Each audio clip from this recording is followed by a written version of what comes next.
Hello, everybody. Welcome back to the Red Devils Experience. We're here. We're going to do the Red Devil recap. Manchester United lose at home to Fulham 1-2. Shit performance. Absolutely terrible performance.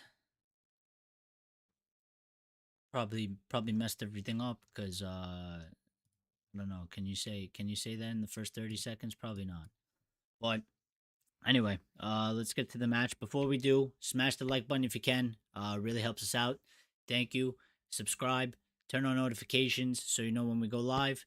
Other than that, let's get straight into it. It's not gonna be a long one. Not gonna take long. I'm sort of not really in the mood to do this, but I'm here to do it because this is what we do.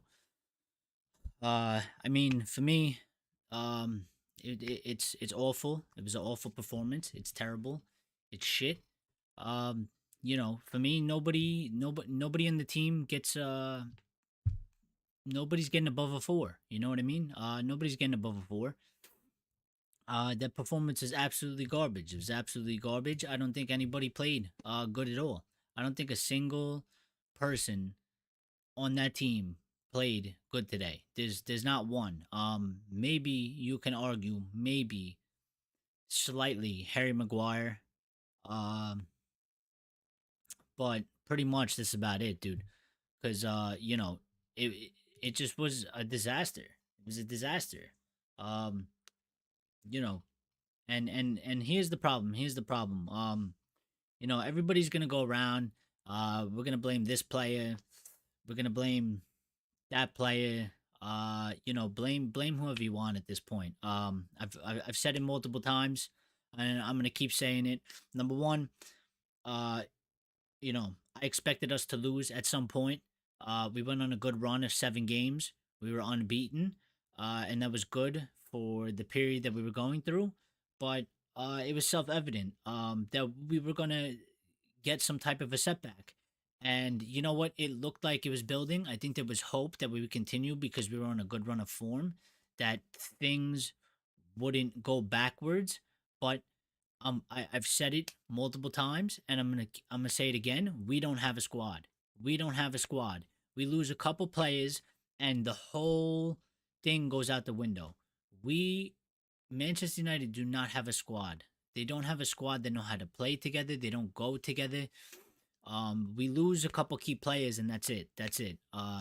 We've lost Hoyland, we've lost Luke Shaw, we lost Lisandro Martinez, and we lost Casemiro during the match today, and that's it. That's it. The team can't play. Players are being shifted around. Garnacho went from playing on the right to the left. Rashford's playing up front.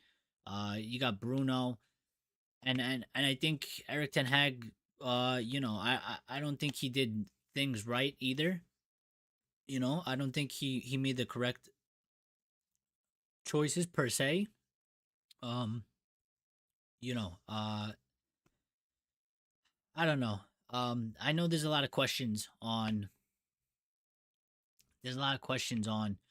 like, people are questioning the decisions he's making. But when I look at that squad, to me, it just feels like it doesn't even matter if you took Rashford off and you took off Bruno, and why did he put Bruno on the wing and put on Anthony and put on Diallo and put on this player and put on that player?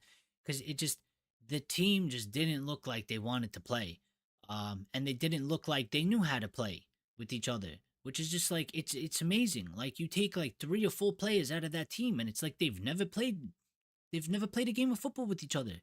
I mean, we were absolutely awful. We couldn't make 2 yard passes. We couldn't make 4 yard passes. We had no creativity. We had no idea what to do with the ball. We were sloppy. We were careless. There was no energy. There was no desire to go and win the match. We turned it back to what we were 15 matches ago, where it just looked like they couldn't be fucking asked. And you know what? It was creeping in because the performances kind of dropped a little bit over, but we were pulling out results. But I had this feeling when we lost Rasmus, when he said that Rasmus was injured, I had this feeling that we weren't gonna play good today. and I had a feeling that we probably weren't gonna win because this team, this squad, this group, when we lose a couple key players, that's it. The people that are there to come in, if that happens, they are not good enough. They can't do it. They don't have the ability. They don't offer the same as the other players that are on the pitch. And it's just it's an absolute disaster, It's an absolute disaster, and we're suffering because of it. And listen, I think I seen the United stand. I think they posted, "Would you sell Marcus Rashford?" Um, you know, would you sell Marcus Rashford? I'd sell about nine players, about nine of them, minimum. Probably would sell more. If I sat there and really thought about it, and depending on what offers we'd get, it's not just Marcus Rashford. That's why I can't even come here and call out a player individually because all of them played like shit. All of them played like crap today. That was a unified shit team performance. Um, I can't tell you one player played good. There wasn't a single player that played good today. Bar maybe Harry Maguire was pushing for an average performance because somehow this guy was the most dangerous guy in the attacking. He scored a fucking goal. And he scored a goal in a time where you thought, holy shit, we stole a point. We stole a point because we didn't deserve to win that match. We were outplayed. We were outclassed. I don't even think it was out tactic. I just think we just didn't perform the bare minimum. We just didn't perform the bare minimum, and Fulham did. So you want to put that up to tactics?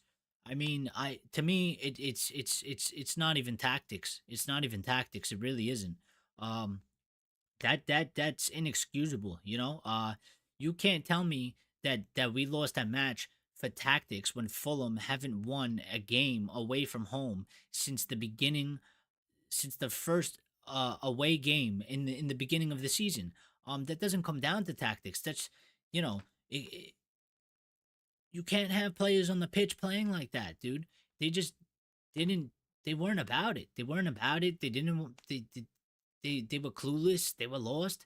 And this is a problem that needs to be addressed. That needs to be fixed. Um, I'm gonna keep saying whether Ten Hag is the right manager or not. I don't. At this point, it doesn't matter because those players and the squad needs to be fixed. He should be the last person to go out of this whole setup, right? With new CEO, new director of football, new technical director. Good. Now get new players, get rid of the ones that are here that shouldn't be here, and create a squad, right? Sir Jim Ratcliffe said that they're going to decide the playing style, they're going to decide a bunch of that stuff, right? So if that's the case, then you need to get the players that fit that system. Eric Ten Hag should be given a chance to implement that. If he can't do it, then you replace him and bring somebody else that aligns with their goals. But firing Eric Ten Hag ain't gonna change shit at this moment when you have those players. We're not at that step. We're not at that step. So people want to go call for the manager's head, but that should come at a later point because firing him now or firing him later on, it's the same thing. It's the same thing. It doesn't make a difference.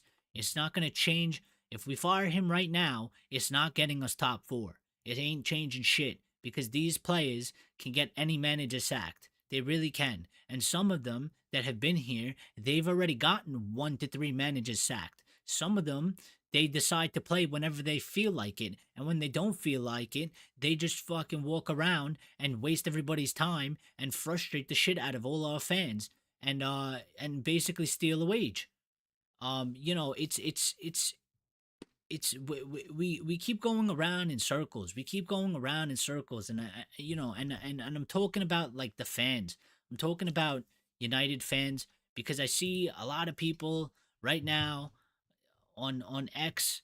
I'm reading all the comments, I'm reading what United fans are saying, and it's just like, dude, some of us don't learn. Some of us don't learn, dude.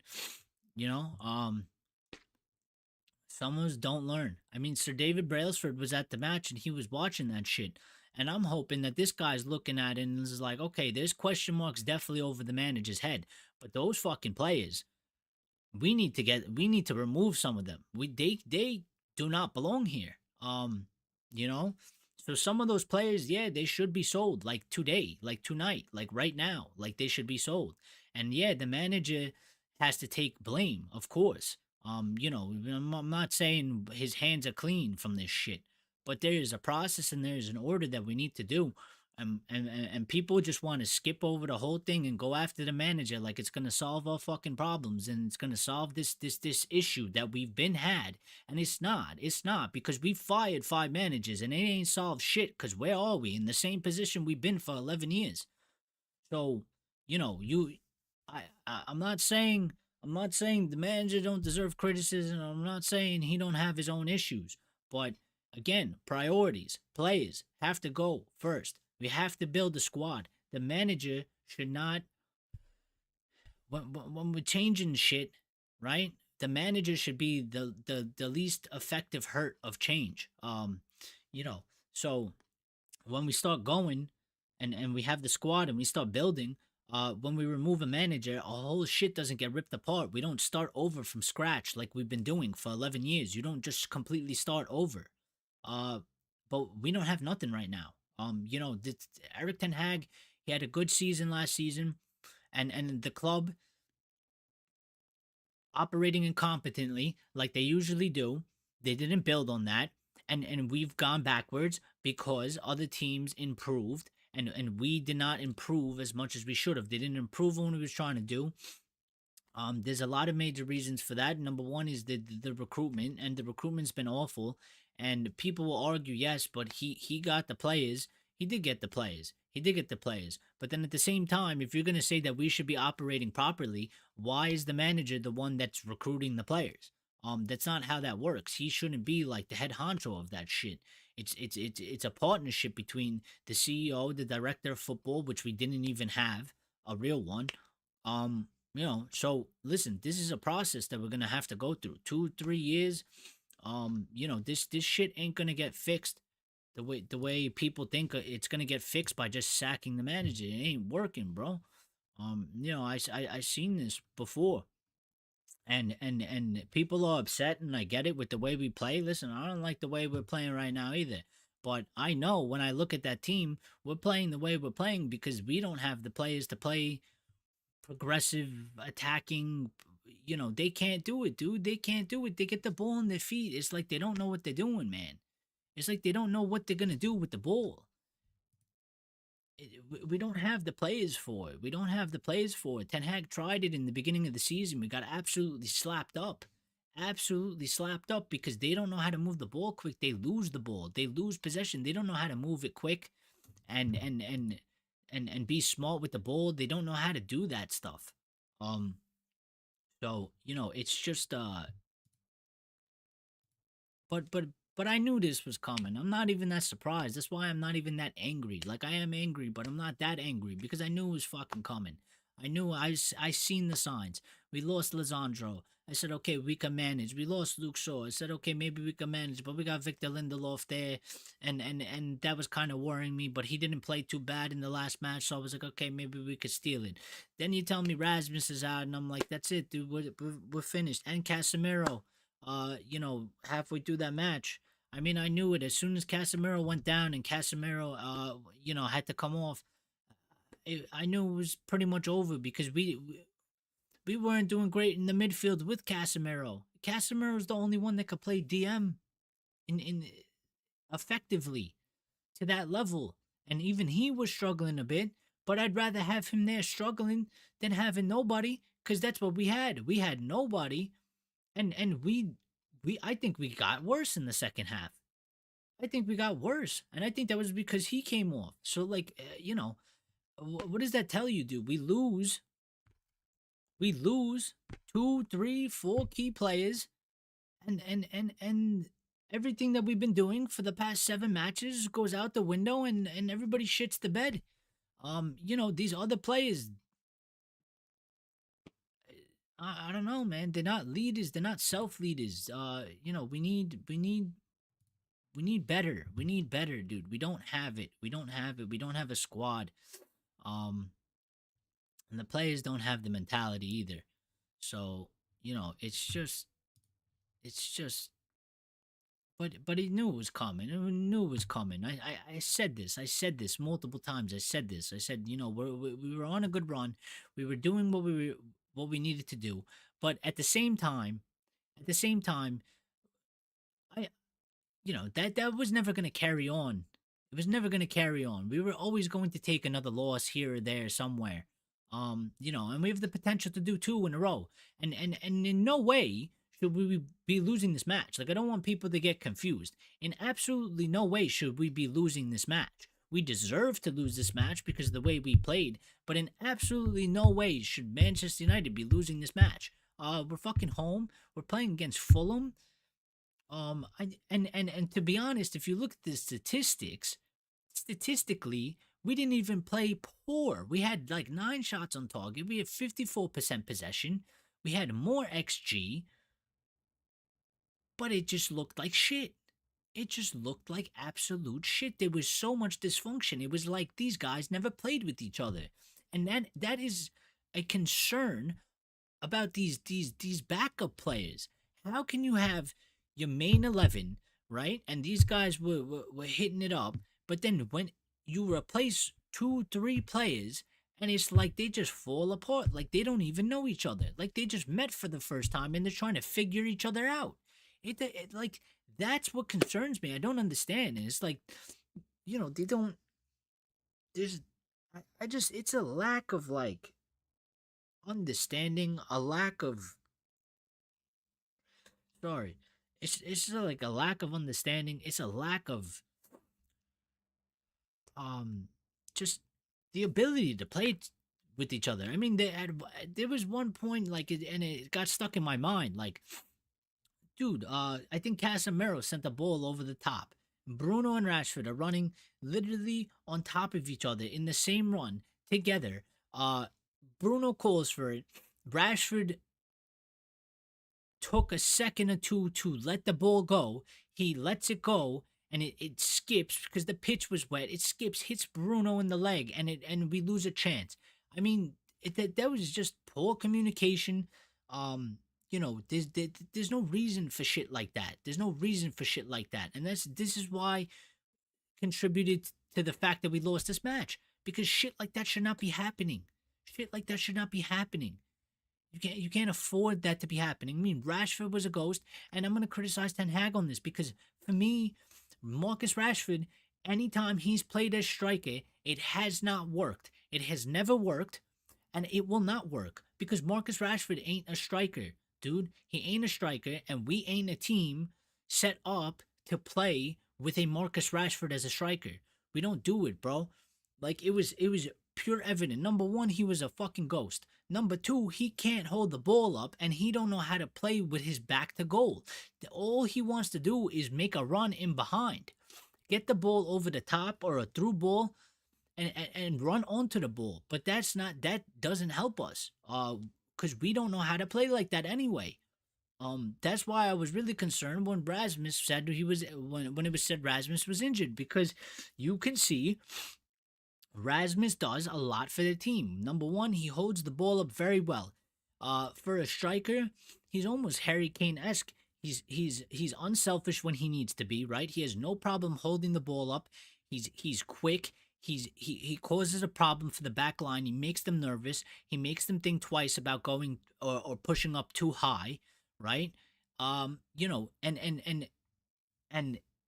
he can make a pass. He's a good outlet for us that allows our wingers to be more effective.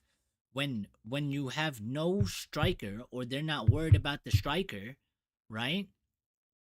The wingers become ineffective too because it's just they're defending in a block and they're not pulling out of position because they feel comfortable to defend the way they are defending. But this is a problem. You can't. I said it, and I was saying it. I said, God forbid we lose Rasmus Hoyland. God forbid we lose Rasmus Hoyland. We're screwed because we don't have somebody to replace him, bro. You can put a player up there. It don't mean that it's gonna translate to this to a good performance or the same performance. Um, we don't have a squad. This is why how I'm trying to say we don't have a squad. We lose one or two key players. You can put somebody there. You can put somebody there, but that doesn't mean that they're gonna have the same intelligence, the same ability to do shit. It that's why we don't have a squad, dude. We need to fix this team. This team is not put together well. Some of it is on Ten Hag, but then again, I have a hard time blaming Ten Hag for the recruitment of certain players because he's at a club that wasn't operating properly, and he shouldn't be the one to be like, let me do the scouting, let me do the recruiting. Do you know how absurd that is? That the system and the recruitment was so bad at our club that the manager had to do it all himself, and that doesn't work because none of the managers are perfect either. They make mistakes. They he ain't no god. He's not some super genius. He's not gonna scout every player and all his things are gonna work. There's people that are 110% professionals at that. Ten Hag has other shit going on. He ain't no fucking analyst for that sort of stuff. He's a manager. He could look at data. He could look at a player and say, "Oh, I like the way he plays and he looks good." But that's not his fucking expertise. That's not his area of expertise. That's what a director of football is for. That's literally their whole life. That's what they do. They live and breathe that. They do that all day, all year round. And that's why you need these people. But we're in a situation where we can't change that until later on. So we're kind of screwed right now. And this is what it's gonna be for the rest of the season. And this is why I was praying we don't get injuries because at the end of the day, I know, our starting 11. I like our starting 11 for the way it is. I think it can pull out results, and I think it plays well. But as soon as we start changing two or three people, it falls apart. We don't have a squad, dude. We don't have a squad. And this needs to be fixed, and Ineos needs to address this shit. They really do. They have a big job on their hands, dude, because this isn't, you know, you're talking about um they're gonna have to figure out how to sell players effectively without completely destroying the squad and how it's put together. Um because I feel like at the same time, if we change too much, it might also backfire or might not be as beneficial as we think it would going forward. Something kind of sorted to Chelsea, right? Chelsea, they changed a lot in a short amount of time, and they've been struggling. They've been really been struggling to figure shit out. And they changed a lot. They changed a lot. They changed like the manager three times. They bought like basically a whole 22 players, like a whole brand new squad. So we have to be cautious on that as well. This if we come in, we remove 9 players and we bring in 9 new players. That doesn't mean that shit is gonna actually be better. We have to do it in a system, and we have to do it accordingly. And also, we have to make sure that the recruitment is appropriate. The type of players we're bringing in. Um, but it's hard to balance that in the middle of the season when you're looking at it and you're like, dude, we need results and we need performances, but you know that at the end of the day, we don't have a squad for this. We don't because the type of players that we have, they just not it. They're just not it. Um, you know, it's I haven't listen. We lost Lizandro, we lost Hoyland, we lost Casemiro, and we lost Luke Shaw. Right? When was the last time you seen them put the performance in like that? When we didn't have them, when we didn't have any of them. Um, we had them for like about except for Lizandro because we lost him kind of quick, and then Shaw was in and out. Right? But that's two. I think two was manageable. You go to four, I think we see what we seen today.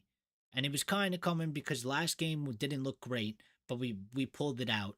And if you tell me well, they're gonna perform like that, but minus Rasmus Hoyland. I tell you, we put in a performance like we did today.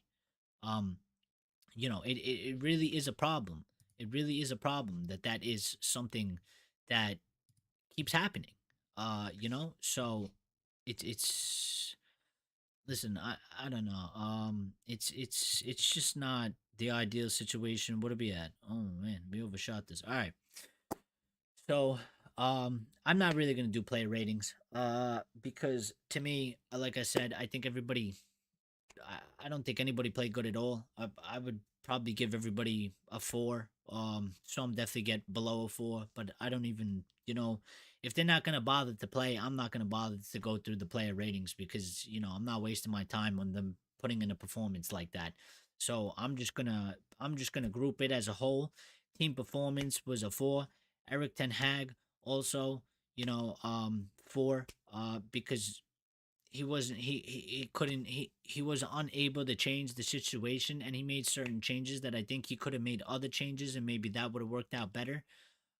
So um unacceptable, disgrace, and it needs to be improved, and it needs to be, but we're playing City next. We're playing City next. This is not the type of shit you want to do before you're playing fucking City, and listen, it can start going backwards again now. It can start going backwards. Listen, we lose this at home, a match that we shouldn't be losing. We go play City, we get slapped up. We go play the next game. It could all go downhill. We're losing key players at the wrong time, at an important time for us, at a time that there was positivity, and we were picking up points, and we were picking up results, and we looked like we were moving somewhere. And it's looking like it's gonna go backwards now. Rasmus is out for another 2 weeks or so, right? So he's not gonna play against City, and whoever else is after that. Yeah, it is what it is. Listen, this season is going to be it, it just never it's not it can't work. It can't work, dude. It can't work. It can't work because we can't control the injuries that we're getting, and we haven't been able to sort this out all season. All season. I mean, why Regulon was sent back when who's making that decision? We sent Regulon back because they thought Malasia was going to be back. They thought Shaw was going to be fine, but I guess they overestimated Shaw because he got quickly injured again. And then he was out for one or two, came back, then he was out again, then he was subbed off, then he played again, then he got injured. I mean, like the decisions on that front has been awful, and whoever it is, if it's partly Ten Hag, if it's the fucking medical staff, they deserve 110% blame for that shit, because now we're in a completely fucked situation. I mean, Victor Lindelof came off and he looks injured, so he might be injured. Casemiro, we don't know what's his injury. Um, we're falling apart again. We're falling apart again. And if we fall apart through the injuries again, these backup players that we have ain't gonna get shit done. They ain't. They're not good enough, and we're gonna fucking crumble. We're gonna miss out on the top four. I'm telling you now. Don't expect shit. If we lose key players like Casemiro, I mean, I don't even know what we're doing at left back. Um, Shaw's gone pretty much to the end of the season. So, but Victor Lindelof can't play left back. We're gonna have to play Amrabat if Wan-Bissaka doesn't come back. We're in a fucking mess again. We are, and this is why it's. Listen, if we make top four, it'll be a miracle. It will be a miracle because we are not in the position to make. We are not in the good shape to make top four. Our squad is falling apart, and are beyond the starting 11, and our key players that seem to just carry the team on their back. I mean, Lisandro Martinez, just like him just being there, his attitude, his presence, and his intelligence, and the way he's able to move the ball from the defense forward, that's like a whole. He's like almost a whole fucking. He's like a half a team by himself. We lose that, and we lose Hoyland up front, and then it all goes to shit, and everybody just looks absolutely awful. So, You know, somehow we just gotta keep fighting the best we can to the end of the season. Um, Obviously, I would want to make Champions League, but I feel like we're probably not. It's not gonna happen because we just can't get certain shit under control. We keep losing our main players, and I don't trust any of the backup players. I don't think any of them are good enough. Um, so it just looks like it just looks like it's gonna falter, dude. It looks like it's gonna falter, and I really, really like if you could just give me a button, dude. I don't even want to watch the rest of the season, bro. I don't want to watch the rest of the season. I will because I know that we need to make a lot of changes, and we can't make these changes till after the season is over. It's just the circumstances we've been put in. I mean, our new guys got in late. We do. There was no money available because of FFP in fucking January. You know, Ten Hag said yesterday that he really wanted to bring in a striker, but couldn't do it because of the Premier League FFP or whatever the fuck it is. And then literally a month and a half later, they're saying, "Oh, we can spend money." I mean, how can that be solved in 1 month? How can it be solved in a month's difference? Really, you couldn't solve that a month before to just even 10 million get a player in a loan something. Um, so whatever, dude, whatever. We just for me, I keep looking to the summer because I know that this team ain't got what it takes. We don't have the personnel to have what it takes, and we this team was created and is operating off of what the old regime's plan and ideals and thoughts were, and that shit is going nowhere. We're basically just taking a free ride right now because this whole thing has to be redone. Um, and that can't happen until this season is over. And until we could start moving players on and acquiring new players, and having our new CEO and our director of football and our technical director actually coming together and working with the manager and having a real plan, a better plan, a smarter plan. So until that shit happens, um, we're just gonna keep doing this up and down for the rest of the season. So and especially with the injuries, man, especially with the injuries are killing us. And the injuries are killing us because we don't have a backup squad, dude. Those players aren't good enough. There was quite a few that should have been sold in the summer. They didn't sell in the summer. That we probably should have had an extra one, two, or three players based on the fact of that we overspent money on all the players that we brung in, which took away probably signing another one or two players. So it's always a knock on effect. But again, listen, we could go on a run. We could go on another fucking 7 game run, but I expect one of these performances to pop up once again because that's just how it's gonna keep happening. So but listen, we need a lot of changes. We need a lot of changes. We need a lot of changes, and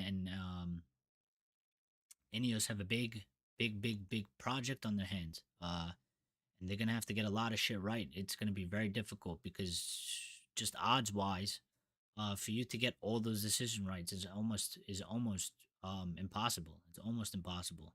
So but we'll see what happens. We'll probably be live sometime later on in the week. A couple things might come up personally that I won't be able to be around as much. But if I find some time or if something really major happens and I can figure out how to do it, I will be going live. So other than that, thank you everybody to tuning in. And if you haven't already, smash the like button, share, subscribe, turn on the notifications, please and thank you. Helps us out and it lets you know when we're live. And if you didn't get involved here, get involved in the comments down below under the video. Throw in what your thoughts are on the match and United and Eric Ten Hag and what Ineos should do going forward and all that good stuff. Otherwise, try to enjoy the rest of your weekend and day. Have a good morning, a good night, from wherever you're watching around the world. Thank you. We appreciate you. And we will bring you another one like we always do. And until then, we'll catch you guys later. Peace out.